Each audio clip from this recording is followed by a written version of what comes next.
I welcome you all to this channel, and today's topic is types of money and functions of money. So आज का हमारा जो topic है वो है कि मनी के जो टाइप्स हैं वो क्या क्या हैं और मनी का जो फंक्शंस हैं या यूजेस हैं वो कौन। Now in this class we are going to discuss about the types of money and functions of money. So subtopics are fiat money and fiduciary money, and then we will take money value of money and commodity value of money, और उसके बाद हम देखेंगे full bodied money क्या होता है और credit money क्या होता है. After that we will discuss about the high powered money and narrow money and broad money, and after that we are going to discuss about the uh, uses or functions of money. So this is the list of the topics which we are going to discuss in this class today. So fiat money is the money which is issued by the order or authority of the government. So it means this is issued by government, by the order of government, and it includes all types of notes and coins, like all currency notes and all currency coins, if we talk about India. मतलब feet money का मतलब है कि जिसको सरकार के द्वारा issue किया जाता है, जारी किया जाता है, और इस मनी को कानून का संरक्षण प्राप्त होता है.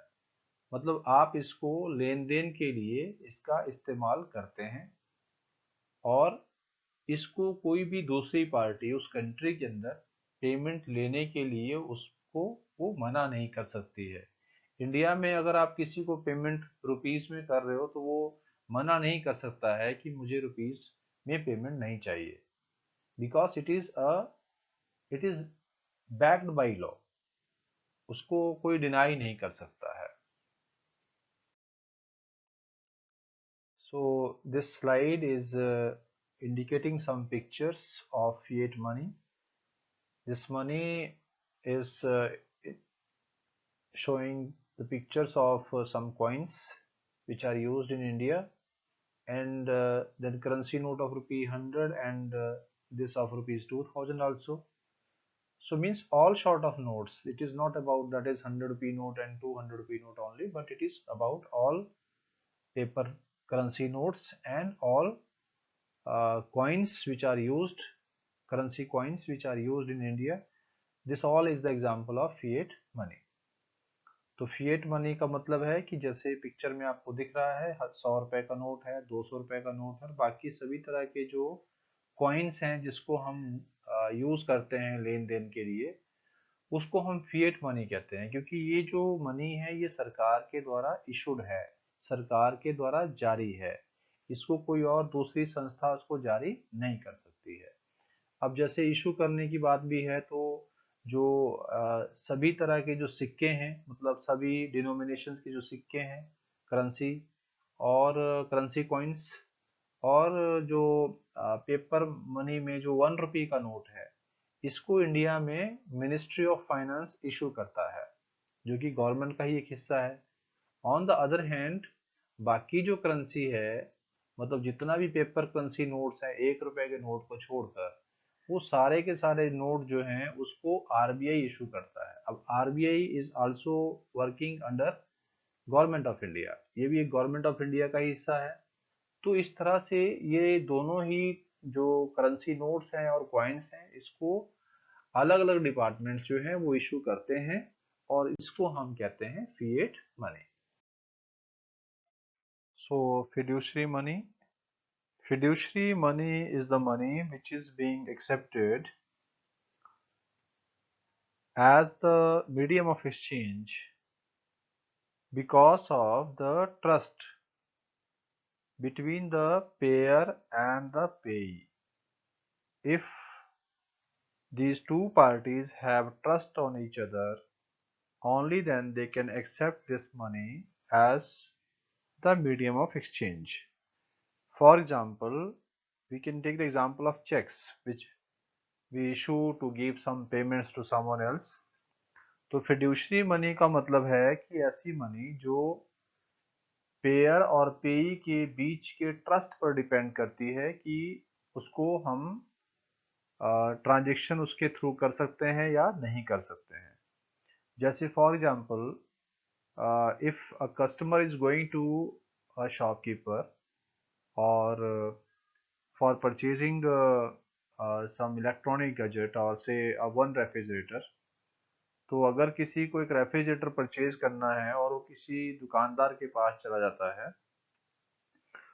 And if he purchase that item, उसके बाद उसने उस दुकानदार से कहा कि मैं आपको चेक में पेमेंट कर रहा हूँ. If the shopkeeper is known to you and if he has trust on you, so maybe that he can accept your payment in terms of checks. Otherwise he can deny for that also. ऐसा नहीं है कि वो उसके लिए deny नहीं कर सकता और उसके लिए आप फिर कोई उसके अगेंस्ट कोई लीगल एक्शन नहीं ले सकते कि मैंने उसको चेक में पेमेंट लेने को कहा और उसने जो है वो उसके लिए मना कर दिया. He has the full right to deny. तो ये डिपेंड करता है कि जो ट्रस्ट दो पार्टीज के बीच में है पेमेंट लेने या देने के लिए या ट्रस्ट नहीं है. यूजुअली जैसे जो ये जो एक्सेप्टेंस होता है चेक्स का, ये उस केस में होता है जहां पर दो लोग जो ट्रांजेक्शन कर रहे हैं उनके बीच में आपस में अगर ट्रस्ट हो एक दूसरे पर, तभी वो जो ट्रांजेक्शन है वो टेक प्लेस करता है. अदरवाइज इस तरह की करेंसी में जो ट्रांजेक्शन्स हैं उनको डिनाई किया जा सकता है और उसमें जो लॉ है वो भी किसी को फेवर नहीं करता है.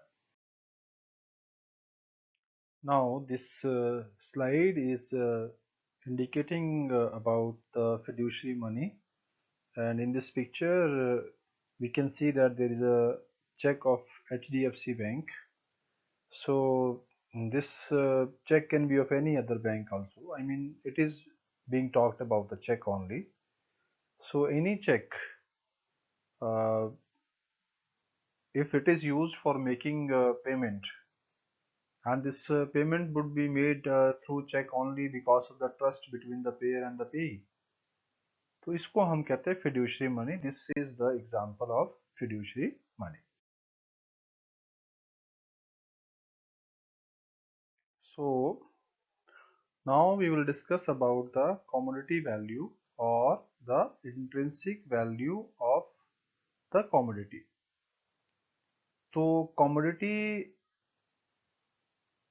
वैल्यू किसी भी करेंसी का क्या होता है या उसको हम इंट्रिंसिक वैल्यू भी बोलते हैं. तो इसको हम अब इन एग्जांपल्स के थ्रू समझने की कोशिश करेंगे. कमोडिटी वैल्यू का मतलब होता है कि जिस कमोडिटी से वो करेंसी यूनिट बना है उसकी वैल्यू क्या है, उसको हम कहते हैं commodity value of money. So for example, जैसे आप यहाँ देख रहे हैं दो तरह के करेंसी नोट्स, एक 500 रुपीज का नोट है और दूसरा जो है वो 2000 रुपीज का नोट है. ये जो करेंसी नोट्स हैं, पेपर नोट्स हैं, इसमें किस कमोडिटी का यूज हुआ है? इसमें एक जो नोट प्रिंटिंग पेपर होता है जिसपे नोट छापे जाएंगे या छापे जाते हैं, उसके लिए एक स्पेशल तरह का जो पेपर है उसको यूज किया जाता है. अब इस पेपर की कॉस्ट कितनी है जिसपे ये नोट छपा है, उसको हम कहेंगे commodity value of this note. कि जिस कमोडिटी से ये नोट बना है उसकी मार्केट वैल्यू क्या है, वो कितने का हमें मिलेगा, कितने में हम उसको परचेज कर सकते हैं. So this is known as commodity value of money. इसको हम बेटर वे में समझने के लिए ये कॉइन्स को यूज करेंगे. जैसे ये ऊपर वाला जो कॉइन है इसको हम सिल्वर कॉइन की तरह इसको एज्यूम करेंगे कि मान लीजिए ये सिल्वर कॉइन है और जो सिल्वर कॉइन है तो इसका जो मार्केट वैल्यू है, जितने में ये सिल्वर कॉइन का सिल्वर बिकेगा, मतलब it is not about the value which is printed on this coin, कि कितना रुपया इस पे लिखा गया उसकी बात नहीं हो रही है। बात हो रही है कि जितना सिल्वर इस कॉइन को बनाने में यूज हुआ है, उस सिल्वर की क्वांटिटी के हिसाब से जितने में हम इसको बेच सकते हैं मार्केट में, उसको हम कहेंगे उसका कमोडिटी वैल्यू। सिमिलरली नेक्स्ट जो पिक्चर है, इसमें आपको एक गोल्ड कॉइन दिखाई दे रहा है।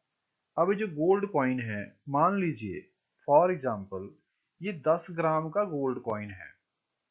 अब अगर ये 10 ग्राम का गोल्ड कॉइन है, तो आज की डेट में मार्केट में 10 ग्राम गोल्ड की जो प्राइस है वो अप्रोक्सीमेटली 40,000 है। इसका मतलब क्या है कि इसका इस कॉइन का जो कमोडिटी वैल्यू है वो 40,000 रुपीज है अप्रोक्सीमेटली, या जितना भी हम इसको मानते हैं। So this is about the commodity value of money. आपको ये ध्यान रखना है कि कमोडिटी वैल्यू सिर्फ उस चीज की वैल्यू है जिस चीज से वो करेंसी यूनिट बना है, ना कि उस वैल्यू से जितना वो उसके ऊपर इंस्क्राइब किया गया है या लिखा गया है। अब जैसे हम यहाँ पे अगर देखें तो ये जो 2000 रुपीज का नोट है, यहाँ पर 2000 रुपीज लिखा गया है। अब ये जो 2000 रुपीज है ये इसका कमोडिटी वैल्यू नहीं है। ये आपको ध्यान रखना है कि जो इसके ऊपर लिखा गया है, कितने डिनोमिनेशन का वो कॉइन है या पेपर करेंसी नोट है, this is not your commodity value. Commodity value का सिंपल मतलब है जिस कमोडिटी से वो करेंसी यूनिट बना है उसकी वैल्यू कितनी है, this is known as the commodity value और intrinsic value of the currency unit और the money. So in this slide we will discuss about the money value of money, or this is also known as printed value of money or the inscribed value of money, or it can be also known as the written value of money. So this is a money value of money means कि उस money unit के ऊपर कितना value print है, कितना value उसके ऊपर inscribe किया गया है या लिखा गया है। तो यहाँ जो आपको करेंसी दिख रही है, इसमें जैसे ये 100 रुपये का नोट है, तो इसके ऊपर क्या लिखा गया है, ये 100 रुपीज लिखा गया है, तो इसका मतलब है इसका मनी वैल्यू कितना है, 100 है। सिमिलरली जैसे ये 2000 रुपीज का नोट है तो उसके ऊपर 2000 लिखा गया है, तो इसका मतलब है कि इसका जो मनी वैल्यू है वो 2000 रुपीज है। Now if we talk about these coins, so these are the coins of different denomination. यहाँ जैसे इस कॉइन पे 1 रुपी लिखा गया है तो ये 1 रुपए का इसका मनी वैल्यू है, और ये 5 रुपीज का मनी वैल्यू है, इसका ये 2 रुपीज मनी वैल्यू है, और इसका क्या है 10 रुपीज इसका मनी वैल्यू है।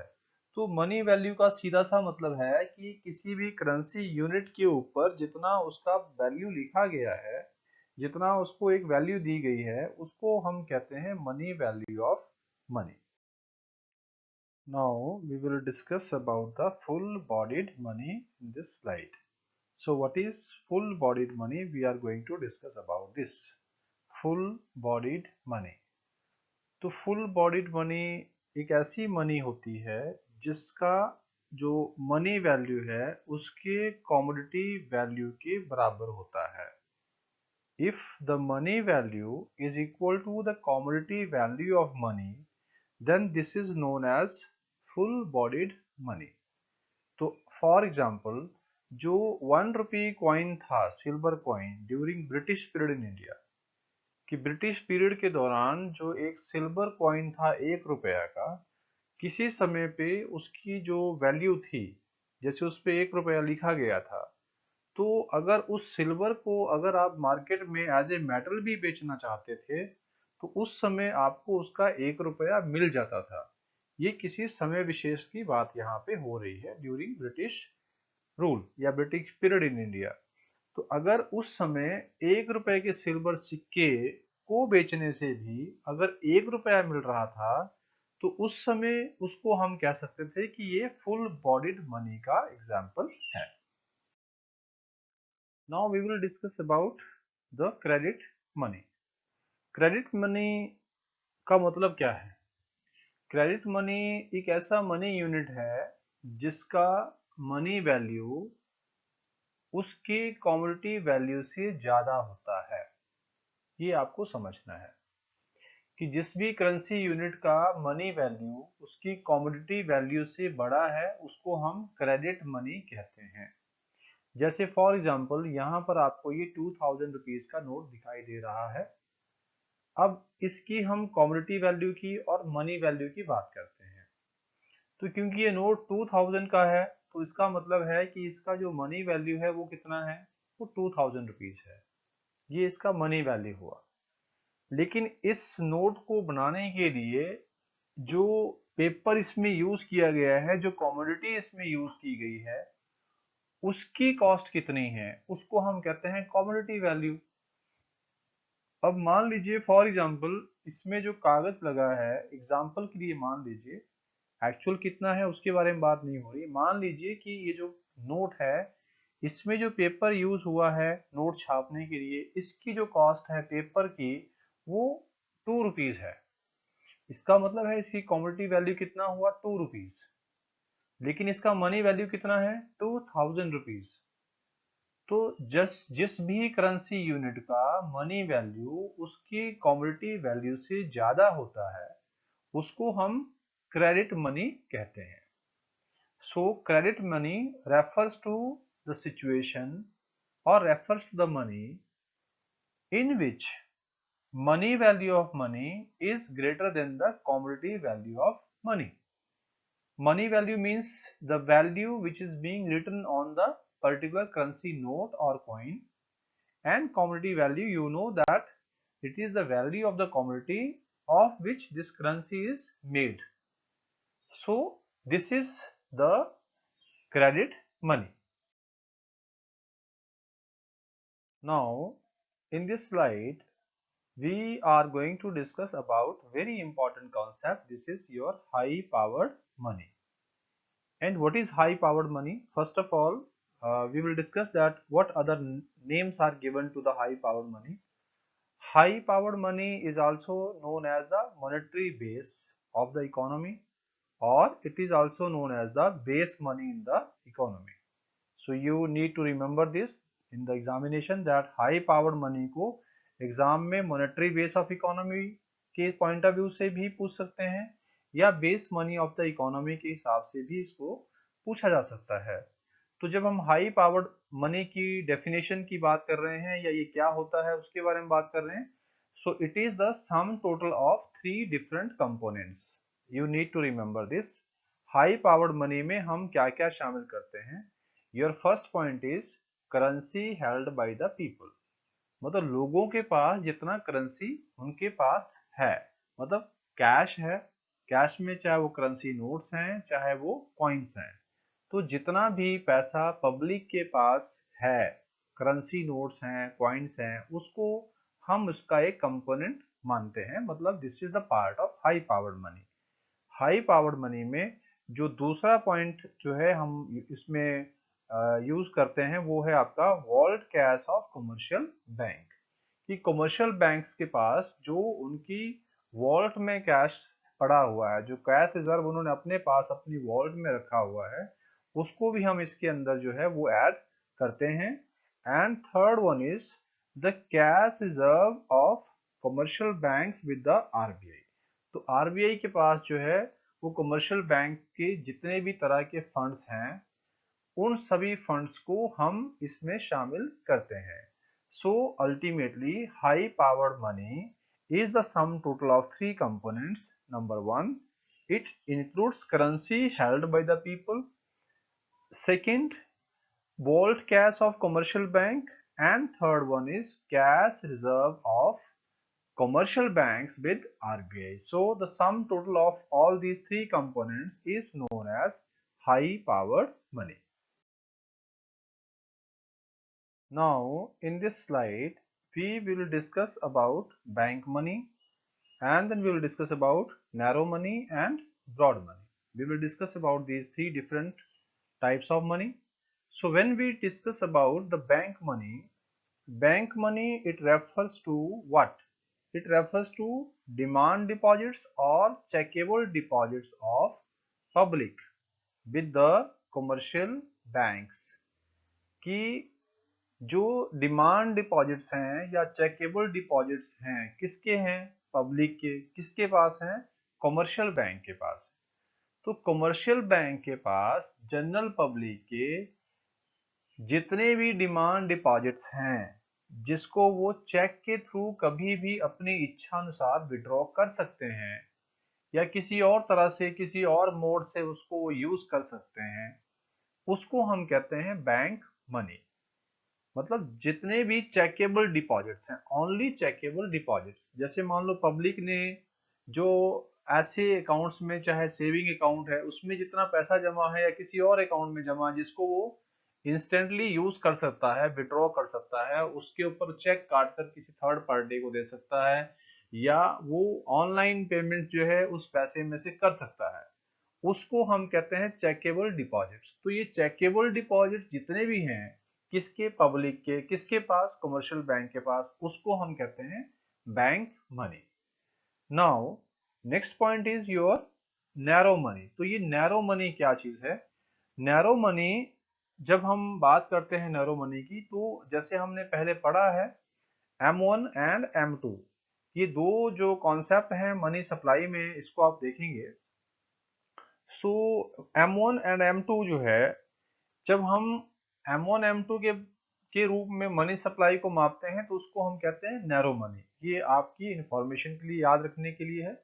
और किसी दूसरी वीडियो में हमने M1 M2 इसके कंपोनेंट्स को डिस्कस किया हुआ है, तो आप उसको भी जरूर देखें। और अगला पॉइंट आपका है ब्रॉड मनी। तो ब्रॉड मनी जो है, जब हम मनी को M3 और M4 के फॉर्म में मापते हैं, मतलब M3 या M4 जो भी इसके कंपोनेंट्स हैं, जब उस रूप में इसको मापा जाता है तो उसको हम कहते हैं broad money. So in simple words, narrow money refers to M1 और M2, and when we measure the money supply in terms of M3 or M4, this is known as broad money.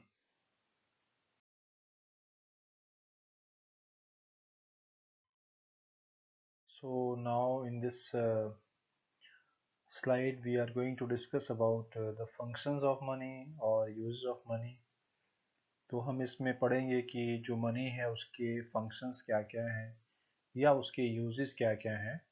So first point is money has solved all problems of barter exchange system. कि money के evolution के साथ ही जितनी भी barter exchange की problems थी, वो सारी की सारी प्रॉब्लम्स जो है वो सॉल्व हो गई हैं। और ये सारी प्रॉब्लम्स कैसे सॉल्व हुई, यही एक तरह से हमारे पास फंक्शंस ऑफ मनी माने जाते हैं कि मनी ने वो प्रॉब्लम्स कैसे सॉल्व की है। तो जैसे हमारा सबसे पहले प्रॉब्लम था कि problem of double coincidence of wants, आवश्यकताओं का दोहरा संयोग। ये हमने दूसरे वीडियो में क्लास में इसको कवर किया है। तो जो आवश्यकताओं का दोहरा संयोग है वो एक बहुत बड़ी समस्या थी जिसको हम ऑलरेडी डिस्कस कर चुके हैं। अब ये प्रॉब्लम कैसे सॉल्व हुई? क्योंकि बार्टर एक्सचेंज में गुड्स फॉर गुड्स एक्सचेंज करना था, और दूसरी बात है कि दो लोगों के बीच में एक्सचेंज तभी होना था जब उनको एक दूसरे के प्रोडक्ट्स की आवश्यकता थी। लेकिन अब मनी की मनी का इंट्रोडक्शन की वजह से जो ये प्रॉब्लम थी डबल कोइंसिडेंस की, वो खत्म हो चुकी है। कैसे? अब जैसे मान लीजिए आज की डेट में मार्केट से आपको कोई भी प्रोडक्ट परचेज करना है, तो आपको कोई ऐसा आदमी ढूंढने की ज़रूरत नहीं जो आपका प्रोडक्ट जो है वो आपसे परचेज करे, बल्कि आप उस शोरूम में, उस शॉप पे जाएंगे, उस जगह पे आप जाएंगे जहाँ से आपको अपनी चॉइस का प्रोडक्ट मिलता है। आप वहाँ सप्लायर के पास जाकर वो प्रोडक्ट परचेज करेंगे और उसके बदले में आप उसको पैसा देंगे। मतलब परचेजेस करना आपके लिए आसान हो गया है। इसी तरह से अगर आपको अपना कोई प्रोडक्ट सेल करना है तो भी आप उसको मनी फॉर्म में ही पेमेंट रिसीव करेंगे, उसके बदले में आपको पैसा मिलेगा। उस पैसे को आप अपने लाइफ में जैसे चाहे अपने लिए यूज कर सकते हैं। तो अल्टीमेटली दो चीजें यहाँ पर मनी की वजह से सेपरेट हो गई जो कि बार्टर एक्सचेंज में नहीं थी। इसमें जो सेल्स एंड परचेजेस हैं ये दोनों अलग अलग कॉन्सेप्ट एक तरह से बन चुके हैं, जो कि बार्टर एक्सचेंज सिस्टम के अंदर नहीं था। वहां पर आपको जो आदमी जिससे परचेज कर रहा था उससे उसको कोई चीज जो है वो उसको सेल भी करनी पड़ती थी। दोनों चीजें एक साथ थी, वो सेपरेट नहीं थे। But now with the introduction of money, the act of sale and purchases both are separated from each other. तो इस तरह से आपकी जो प्रॉब्लम थी डबल कोइंसिडेंस ऑफ वांट्स की, ये प्रॉब्लम जो है with the introduction of money समाप्त हो जाती है। और दूसरी समस्या है मनी जो था उसके पहले, मतलब बार्टर एक्सचेंज में समस्या थी कि कॉमन यूनिट ऑफ वैल्यू नहीं था, उसको हम ऑलरेडी डिस्कस कर चुके हैं। But with the introduction of money common unit of value ये क्रिएट हुआ है। मतलब जब से मनी इंट्रोड्यूस हुआ है तो मनी हर एक प्रोडक्ट के लिए एक तरह से कॉमन यूनिट ऑफ वैल्यू का काम करता है। जैसे फॉर एग्जांपल आपको मार्केट में कोई भी प्रोडक्ट सेल करना है, तो उस सेल के लिए आपको पता है आपको इतने रुपीस में इसको सेल करना है, इतना आप उसकी कीमत चार्ज करेंगे। ऐसे ही आपको मार्केट से जो जो भी प्रोडक्ट्स परचेज करने हैं, हर प्रोडक्ट की जो कीमत है वो रुपीस में डिफाइंड है। आपको एक घर खरीदना है, उसकी कीमत 20 लाख हो सकती है, 50 लाख रुपए हो सकती है। आपको एक फोर व्हीलर परचेज करना है, उसकी कीमत भी 5 लाख हो सकती है, 10 लाख हो सकती है रुपए में। इसी तरह आपको लैपटॉप परचेज करना है, वो 50,000 का हो सकता है, 1 लाख का हो सकता है। आपको स्मार्टफोन लेना है, वो भी उसकी प्राइस भी रुपीज में है। यू नेम एनी प्रोडक्ट, चाहे वो छोटा प्रोडक्ट है, बड़ा है, ड्यूरेबल है, नॉन ड्यूरेबल है, किसी भी तरह का प्रोडक्ट है, हर प्रोडक्ट के लिए एक कॉमन यूनिट ऑफ वैल्यू है। उसकी वैल्यू कितनी है उसके लिए कॉमन यूनिट है, और वो है इंडिया में रुपी है। बाकी कंट्रीज में उनकी करेंसी जो वहाँ की है, उस देश की है, उसके अंदर उसको वो मापते हैं। तो ये कॉमन यूनिट ऑफ वैल्यू ये भी इंट्रोडक्शन ऑफ मनी की वजह से ये पॉसिबल हुआ है। इस तरह से हमारी जो प्रॉब्लम थी या ड्रॉबैक थी बार्टर एक्सचेंज के अंदर, lack of common unit of value, वो भी यहाँ पर फिनिश हो जाती है। और तीसरा जो पॉइंट है वो है money is used as standard unit for deferred payment.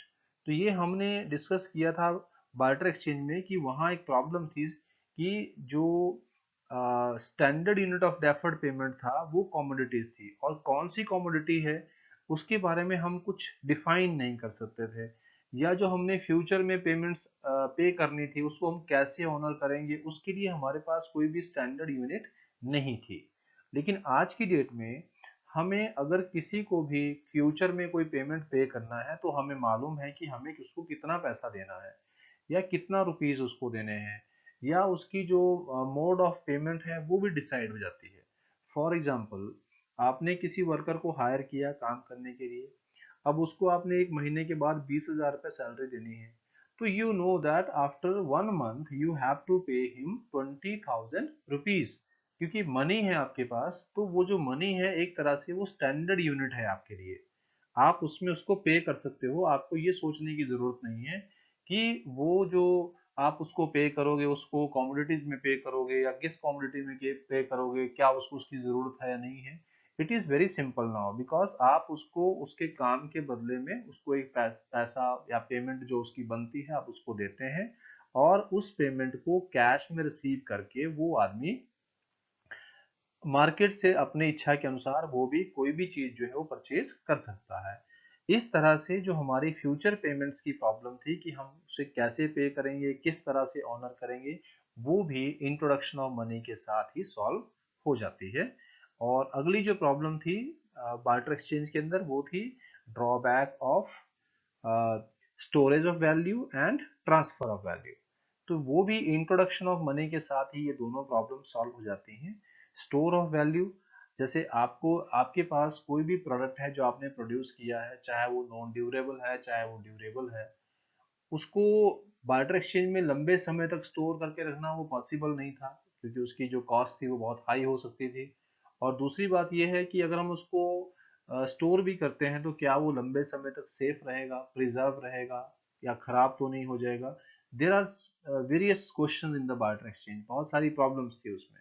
लेकिन आज की डेट में ऐसा नहीं है, आपके पास किसी भी तरह का प्रोडक्ट है, ड्यूरेबल है, नॉन ड्यूरेबल है, या पेरिशेबल है, वट एवर इट इज, आप उस प्रोडक्ट को सेल कर सकते हैं। और उसको सेल करके जो आपको उसका एक अमाउंट मिलता है, उसकी प्राइस मिलती है, उस पैसे को आप बैंक में जमा करा सकते हैं, कहीं इन्वेस्टमेंट कर सकते हैं, कुछ भी कर सकते हैं, but that value is safe with you. आप उसकी वैल्यू को इन मॉनेटरी टर्म्स, उसको मनी टर्म्स में आप उसको सेव कर सकते हो। सिमिलरली ट्रांसफर ऑफ वैल्यू, पहले जैसे गुड्स को ट्रांसफर करना था, ट्रांसपोर्टेशन कॉस्ट को अगर हम कैलकुलेट करें तो वो एक बहुत लंबा प्रोसेस था और वो महंगा भी था और बहुत दूर दूर के क्षेत्रों में हम चीज़ों को ट्रांसफर नहीं कर सकते थे।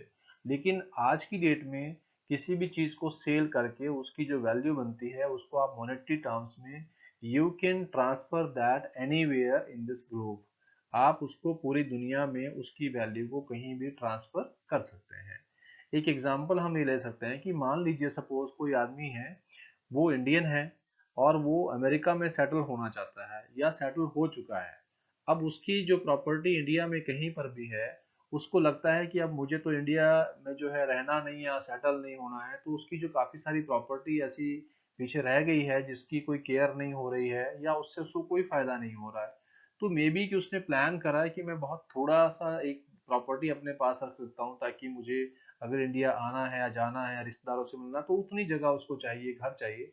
लेकिन बाकी जो उसकी एग्रीकल्चर लैंड है या बाकी और कोई प्रॉपर्टी उसके पास है, सपोज वो उसको बेचना चाहता है, तो अगर उसको बेच देता है तो उसको उसके बदले में कैश पेमेंट मिल जाएगी, रुपीस में पेमेंट मिल जाएगी। उस जो मनी उसने उस प्रॉपर्टी को सेल करके उसको जो मिला है उसको अपने बैंक अकाउंट में जमा करवा सकता है और उसी पैसे को वो फॉरेन करेंसी में कन्वर्ट करके, एक्सचेंज करके वो उस कंट्री की करेंसी भी ले सकता है उससे और वहां पर उस पैसे को वो इन्वेस्ट भी कर सकता है।